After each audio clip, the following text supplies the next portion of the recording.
खुलुमबाय आं सिबिरानि ब्रह्म गोजोन फुंबिलिनि बयनिसिमबो गाहाम हामलायनायखौ जासिहरनाय थाबाय नोंथांमोननि थाखाय आं माखासे खौरां लानानै फैबावबाय अन्नानै भिडिअखौ जोबजासिम नायलांदो।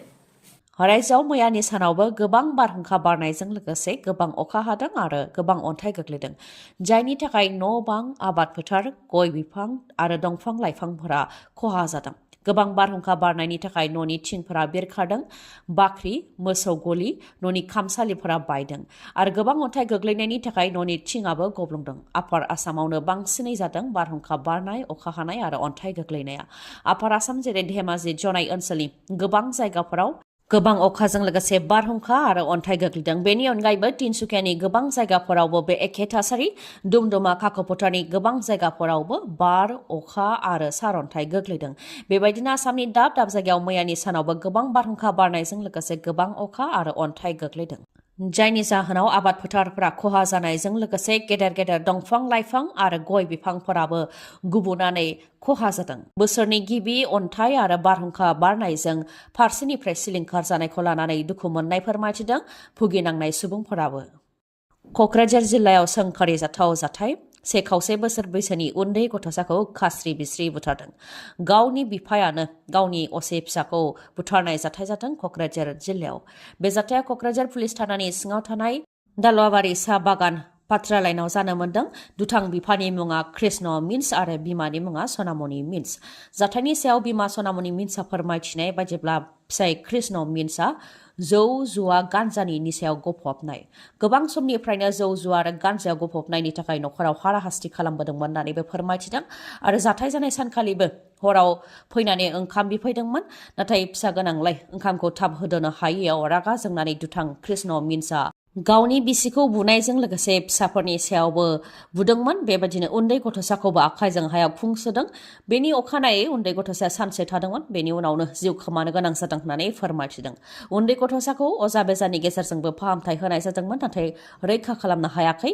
उनाव सिरि सिरियै न'नि साखाथियावनो फबनानै दोनदों होननानै फोरमायथिदों। उनाव बे खोथाखौ बिसिया रायजो राजाफोरनो मिथिहोनायनि उनावनो ओनसोलाव दुंहाव थासारि सोमजिदों आरो ओनसोलनि सुबुंफोरा पुलिसनो खौरां हरनायाव पुलिसाबो जाथायथिलियाव नुजाथिफैदों आरो उन्दै गथ'साखौ बुरखांफिननानै दुथां कृष्ण मिन्सखौ बे दायाव एरेस्ट खालामदों।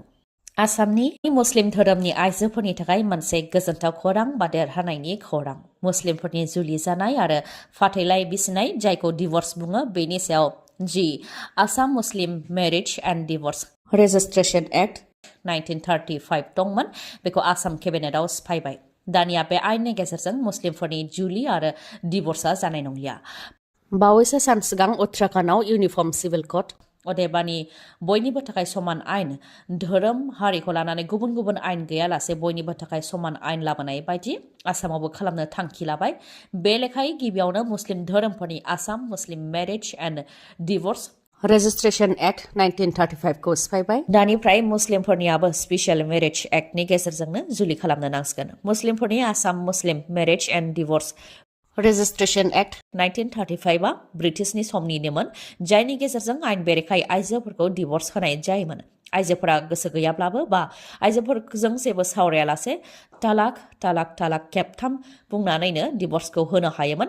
बेनि अनगायैबो जुलि जानायनि बेलायाव हौवा आरो हिन्जावनि बैसोआ बेसेबां जानांगौ बेनिबो जेबो सिमा गैयामोन। मुस्लिम धोरोमनि बे आयेनखौ बोखारनायजों आयेन बेरेखा डिभर्स होनाय आरो उन्दै बैसोआवनो जुलि खालामनायखौ होबथानो हागोन होननानै बुंथिदों आसाम सोरखारनिफ्राय। फोरमायथिदों दि मुस्लिम धोरोमनि बे आयेननि गेजेरजों हाबा आरो डिभर्सनि खामानिखौ मावनो थाखाय जे रेजिस्ट्रार दोननाय जायोमोन, जायनाखि दा बे आयेना थानाय नंला, बेनिखायनो रेजिस्ट्रारनाबो जेबो खामानि थानाय नंला। बेनिखायनो आसाम सोरखारा बिथांमोननोबो 2 लाख रांनि अनसुंथाइ होनाय जागोन होननानै फोसावदों। रायजोआव डाम्पार गारि सालायनाया गोबां बांबाय, जायनि थाखाय डाम्पार गारि नुयोब्लानो गिखांनाय फैयो, नङासै? डाम्पार गारिनि सौख्रांनायजों गोबां सुबुंफोराबो जिउ खोमानो गोनां जाबाय। थिग बेबायदिनो मैयानि सानावबो डाम्पारनि सौख्रांनायजों सानै बर' सुबुङा गोब्राबै जोखोम जानो गोनां जादों। बिरदाव बसुमतारी आरो उइसडम गयारी बिथांमोना बायहाटानिफ्राय बरमा फारसे, अदेबानि गावसिनि न' फारसे फैबाय थानाय समावनो रङियायाव डाम्पार गारिजों जाब्रबथाय जादों, जायजों बिथांमोन सानैयाबो गोब्राबै जोखोम जादों। जोखोम जानाय सानैनि मादाव गुबुन सासेया गाज्रिसिनै जोखोम जादों होननानैबो मिथिनो मोननाय जादों। जाथायखौ लानानै खुद्रिदों ओनसोलनि रायजो राजाफ्रा।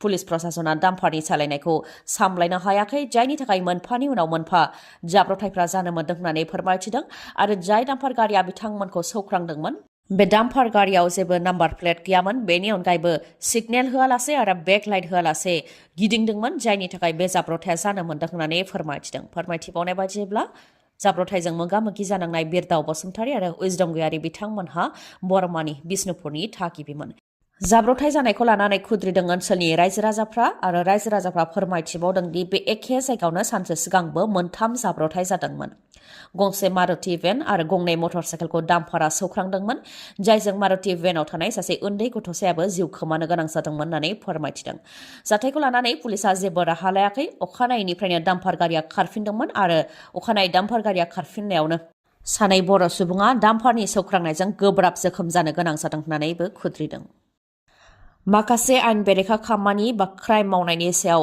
गोख्रों राहा लानो थाखाय मिरु सोरखारा मोनथाम गोदान आयेन लानानै फैदों जायनि गेजेरजों फासिनि साजा जिउ जोबजासे जोबथेसालियाव थानायनि साजा बायदिफोरखौ होनाय जागोन आरो बे आयेना फैगौ 1 जुलाइनिफ्रायनो जागायजेनगोन पार्लियामेन्टनि गोजां बोथोरनि जथुमायाव बेखौ लाबोनाय जादों सेथियावनो जाहैबाय उदखारि फोरमान जायोब्ला फासिनि साजा नङाबा जिउ जोबजासे जोबथेसालियाव थानायनि साजा होनाय जागोन नैथियाव दङ आइजो बा हिन्जावसाफोरनि सायाव आथोनारि अनागार खालामोब्ला बेनि सायावबो गोख्रों साजा होनो थाखाय फोसावदों नर्माल रेप केसाव 10 बोसोर जोबथेसालियाव थानायनि साजा आरो बेखौ बांहोनानै जिउ जोबजासे जोबथेसालियाव थानायनि साजाजों लोगोसे जुरिमानाबो फोनांनो हागोन जुदि 18 बोसोर बैसोनि उन्दैसिन हिन्जावसाखौ जिनाहारि खालामोब्ला फासिनि साजा नङाबा जिउ जोबजासे जोबथेसालियाव थानायनि साजा मोनगोन बेनि अनगायैबो जायखिजाया बैसोनि हिन्जावसाफोर बा आइजोफोरखौ गें रेप खालामोबा खमैबो 20 बोसोर जेल जानायनि साजा नङाबा जिउ जोबजासे साजाबो जानो हागौ थामथियाव दङ हाबा खालामनो होननानै बा साख्रि होनो होननानै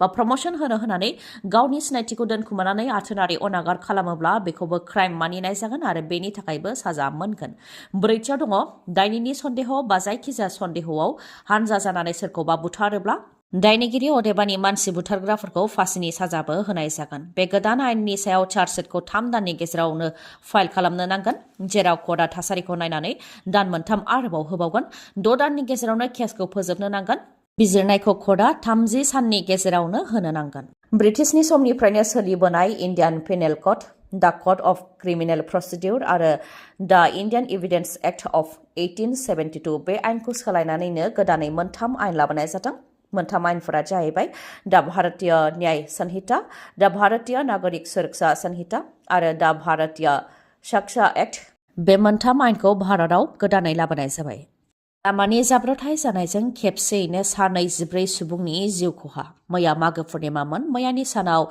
सिबियारिफ्रा गंगा स्नान खालामनो थाखाय थांनाय समावनो लामायाव गिख्रंथाव जाब्रबथायजों मोगा-मोगि जानायाव 24 सिबियारिफ्रा जिउ खोमानो गोनां जादों गंसे ट्रेक्टरा सिबियारिफोरखौ लानानै थांदोंमोन बेयावनो गुबुन गंसे गारिखौ ओभारटेक खालामनो नागिरनायाव अदेबानि बारस'नो नागिरनायावनो बे जाब्रबथाया जानो मोन्दों मिथिहोनाय बायदिब्ला ट्रेक्टरा गोथौ फुख्रियाव गोग्लैहैदों जायजों सुबुंफोरा जिउ खोमानो गोनां जादों उत्तर प्रदेशनि कासगन्जआव जादों बे जाब्रबथाया 30 सिबियारिफ्रा गंसे ट्रेक्टरजों गंगा स्नान खालामनो थाखाय थांदोंमोन बेयावनो ट्रेक्टरा गुबुन गंसे गारिखौ बारनो नाजानायावनो मोनसे गेदेर फुख्रियाव गोग्लैहैदों जायजों सेरखाय बेरखाय दैयाव गबोदों सुबुंफ्रा गोग्लैनाय सोदोबखौ खोनानाय लोगो लोगो ओनसोलनि सुबुंफ्रा रैखा खालामनो थाखाय फैदोंमोन नाथाय बे समसिम 12 सुबुंफोरा जायगायावनो जिउ खोमाखाबायमोन आरो सानैखौ देहा फाहामसालि फारसे लांबाय थानायावनो जिउ खोमानो गोनां जादों बे जाब्रबथायाव गासै 6 सुबुंफोरखौल' जिउ रैखा खालामनो हानाय जादों आरो थैनाय सुबुंफोरनि मादाव आइजोफोरा गासै 13 आरो 7 उन्दै गथ'साफोरमोन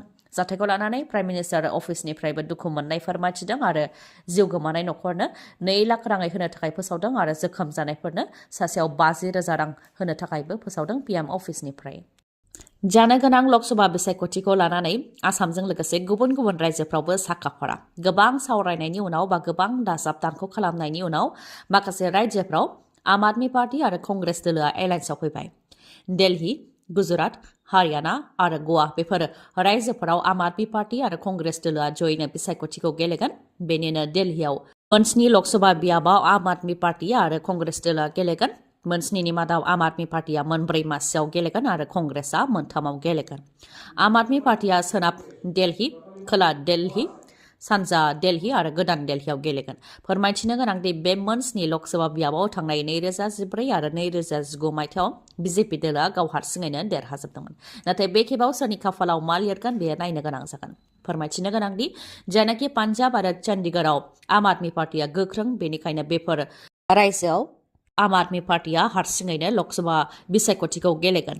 फोरमायथिनो गोनांदि लकसभा बिसायख'थिखौ लानानै राजखान्थि दोलोफोरजों लोगोसे इलेक्शन कमिशन अफ इन्डियायाबो थागथियारि जादों। गुबुन गुबुन रायजोफोराव इलेक्शन कमिशन अफ इन्डियानिफ्राय बिसायख'थिनि थाखाय नायगिदिंफैदोंमोन। नायगिदिंफैनायनि उनावनो इलेक्शन कमिशन अफ इन्डियानि गोख्रों थांखि। जायफोर सोरखारि साख्रि मावनाया मोनसे जायगायाव 3 बोसोर बा 3 बोसोरनि गोबां जाबाय, बिथांमोनखौ गुबुन जायगायाव ट्रेन्सफार हरनो थाखाय इलेक्शन कमिशन अफ इन्डियानि बिथोन। बेनि अनगायैबो 13 मार्चनि उनावनो फोसावजानो हागौ लकसभा बिसायख'थिनि अक्ट'आ। मोनसे फोसावथाय। मेगननि जेंना गोनां नोंथांमोनहा मोजां मेगननि डक्टर नागिरनानै खारथिंनो गोनां गैला। बङाइगावनि चापागुरि र'डआवनो स्वागत हस्पिटालनि साखाथियाव मेगननि डक्टरखौ मोननो हागोन नोंथांमोनहा।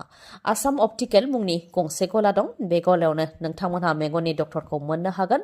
आइ specialist ophthalmologist MBBS MS doctor Meghali शर्माखौ मोननो हागोन, जेराव स्मार्ट टेक्न'लजिनि गेजेरजों मेगनखौ नायनाय जागोन। बेलासि 2:30 रिंगानिफ्राय 6 रिंगासिम मोननो हागोन डक्टर मेघाली शर्माखौ। लोगोसे बे आसाम अप्टिकेल गलायावनो ससमानि बायदि बायदि फ्रेम, गगल बायदिखौबो नोंथांमोनहा मोननो हागोन। नोंथांमोनहा सुलाद लानो गोसोब्ला 9957378200 नङाब्ला 9859024064 बे नाम्बाराव कल हरनो हागोन। गोजोन्थों। दिनैनि भिडिअ'आ एसेनोसै। गाबोन आरो गोदान भिडिअ'जों लोगो मोनफिनबावगोन। नोंथाङा दासिमबो आंनि चेनेलखौ साबस्क्राइब खालामाखैबा अन्नानै साबस्क्राइब खालामदो, लोगोसे लाइक, कमेन्ट आरो शेयार खालामनो दाबाव। गोजोन्थों।